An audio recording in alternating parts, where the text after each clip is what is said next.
भी है और माइक्रोफोन भी है। अभी हम ये नहीं आपको बता सकते कि वो माइक्रोफोन है या कैमरा है, क्योंकि वो सील्ड है। और हम ये चाहते हैं कि पुलिस इसको एविडेंस के तौर पे ले, हमारे सामने खोले और फिर देखे कि उसके अंदर क्या क्या है। 2 डिवाइसेस लगी हुई हैं बूथ के अंदर। साइड पे एक चीज लैंप पड़ा हुआ है जिसके नीचे को 30-40 के करीब वो सुराख हैं, बल्ब्स हैं, ताकि पता ना चल सके कि ये कैमरा है या नहीं।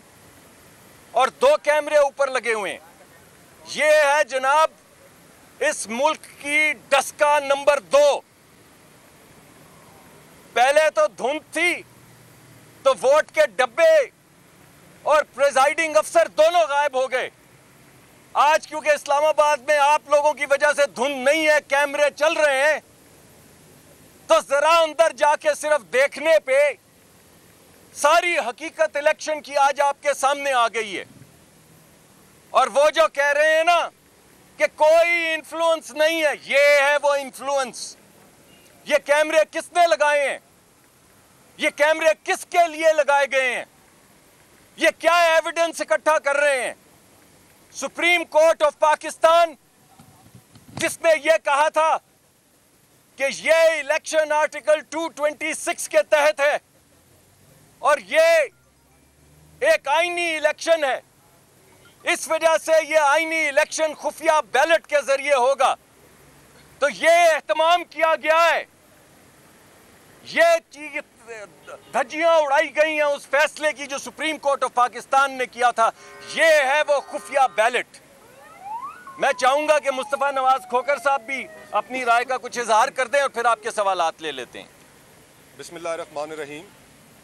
डॉक्टर मुसद्दिक साहब बहुत तफसील से आपको ऑलरेडी बता चुके हैं कि किस तरह ये सारा मामला हुआ, किस तरह हमें हमारी पार्टीज़ की तरफ से कहा गया। हम हाउस के अंदर गए और वहाँ पर हमने पोलिंग बूथ के ऊपर और पोलिंग बूथ के अंदर हमने कैमरास डिस्कवर किए।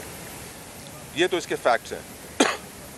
लेकिन इसमें अब जो इम्पॉर्टेंट चीज़ है मेरी नज़र में, इम्पॉर्टेंट चीज़ ये है कि हाउस की जो सिक्योरिटी है उसकी जिम्मेदारी और खुसूसन इलेक्शन से पहले वो चेयरमैन सेनेट की है, वो सेक्रेटरी सेनेट की है और उनके हेड ऑफ सिक्योरिटी की है। अब तहकीक इस चीज़ की होनी है कि ये सिक्योरिटी ब्रीच किस तरह हुई, आया ये हजरात उस सिक्योरिटी के ब्रीच कराने में शामिल थे, इसमें कोलूजन थी, और फिर ये जो स्पाई कैमरास लगाए गए, क्या ये इन तीनों हजरात ने, जाहिर बात है हेड ऑफ सिक्योरिटी तो नहीं लगाएंगे, सेक्रेटरी सेनेट ने किसके कहने पर ये इजाज़त दी कि हाउस के दरवाजे रात को खोले जाएं, शाम को खोले जाएं या उससे पहले खोले जाएं, ऐसे वक्त में खोले जाएं कि वहाँ पर कोई नजरें न दिख रही हो, और फिर वहाँ पर ये कार्रवाई डाली जाए। ये किसके कहने पर हुआ?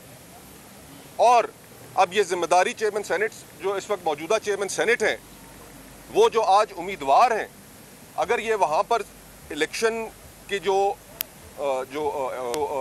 जगह है, अगर उसकी हिफाजत भी उनके अमले के तहत थी और आज वो उम्मीदवार भी हैं खुद, तो इसका मतलब तो ये है कि ये इलेक्शन चोरी करने का मुकम्मल तौर पर एक मंसूबा मौजूद था और ये चोरी उनकी पकड़ी गई।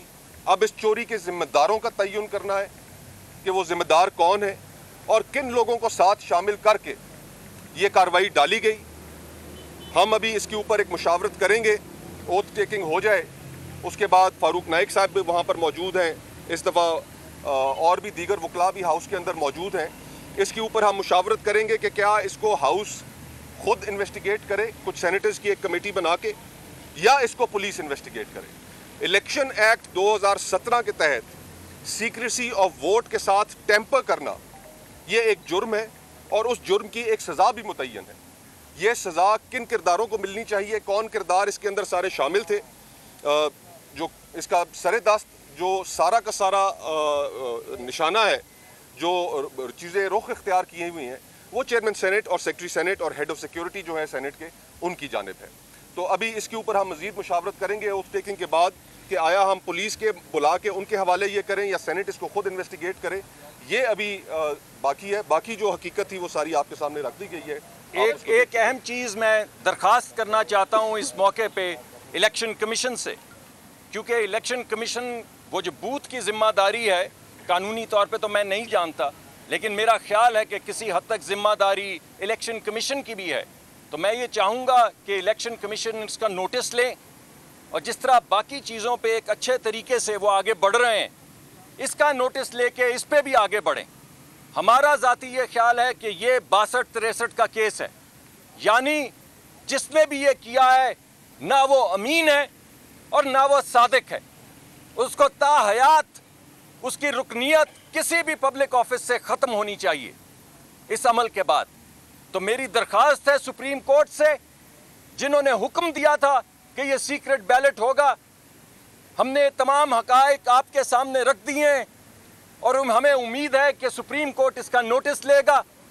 हमने तमाम हक़ाइक़ आपके सामने रख दिए हैं और हमें उम्मीद है कि इलेक्शन कमीशन इसका नोटिस लेगा। और हम आपकी ये यकीन दहानी करवाना चाहते हैं कि जहाँ तक सेनेट का ताल्लुक है, हम इससे नहीं हटेंगे और हम इसको इसके जो भी इसका नतीजा निकले वहाँ तक पहुँचा के दम लेंगे।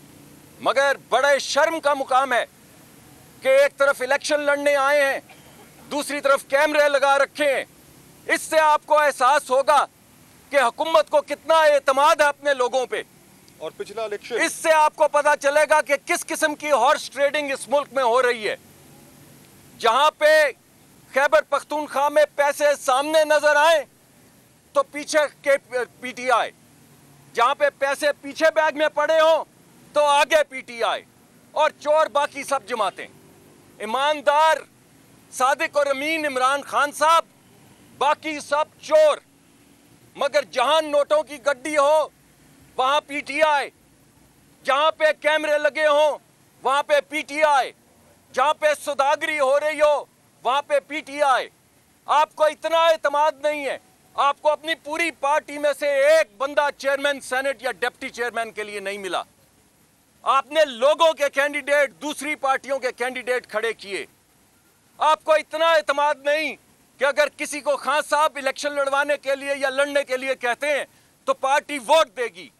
तो आपने जो भी सौदे किए पार्टी से, आपने जो भी एक्सचेंज किया पैसों का, उसकी यकीन दहानी करने के लिए कि ऐसा ही होगा, आपने बंदे के चेहरे के ऊपर भी कैमरा लगा दिया और आपने वोट के ऊपर भी कैमरा लगा दिया।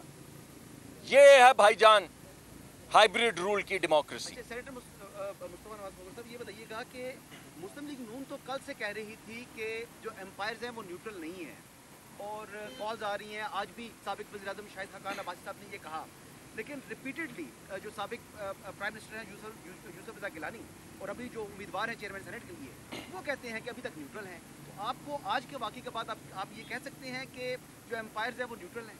देखिए, ये तो मामला तहकीक के बाद ही पता चलेगा कि ये चेयरमैन सेनेट ने खुद किया, किसी के कहने पे किया, और फिर इससे पहले माजी में जो इलेक्शन हुआ, जो तहरीक अदम एतमाद अपोजिशन ने पेश की चेयरमैन सेनेट के खिलाफ, आज तो उसकी भी हकीकत खुल गई कि उस तहरीक अदम एतमाद में किस तरह मेंबरान को ब्लैकमेल करके उनके ऊपर कैमरास लगा के उनसे वोट लिए गए। ये तो आज सारी हकीकत, अगर मैं और डॉक्टर साहब वहाँ पर ना जाते, हम ये पहले तब चेक ना करते, तो फिर ये सामने नहीं आनी थी। और अमूमन इस मुल्क में अगर कोई कैमरा लगाता है, कोई गुफ्तगू सुनने का निज़ाम जिनके पास मौजूद है, वो आपको भी पता है और मुझे भी पता है। तो ये इसकी एक मुकम्मल और जामे और शफाफ तहकीकात होनी चाहिए। और जहाँ तक तहकीकात तो एक तरफ, लेकिन आज ही वो साहब उम्मीदवार भी हैं चेयरमैन सेनेट बनने के, तो वो किस मुंह से चेयरमैन सेनेट का इंतखाब? हम चाहते हैं कि वो फिल फॉर दस्तबरदार हों, वो चेयरमैन सेनेट का इलेक्शन लड़ने के अहल रहे नहीं है।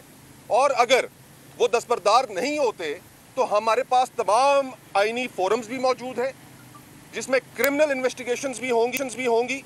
इस वक्त भी मौका है उनके इंतखाब से पहले पहले वो दस्तबरदार हो जाएं, कोई और उम्मीदवार उनकी जगह आ जाए, तो ये शायद अपोजिशन को काबिल कबूल हो।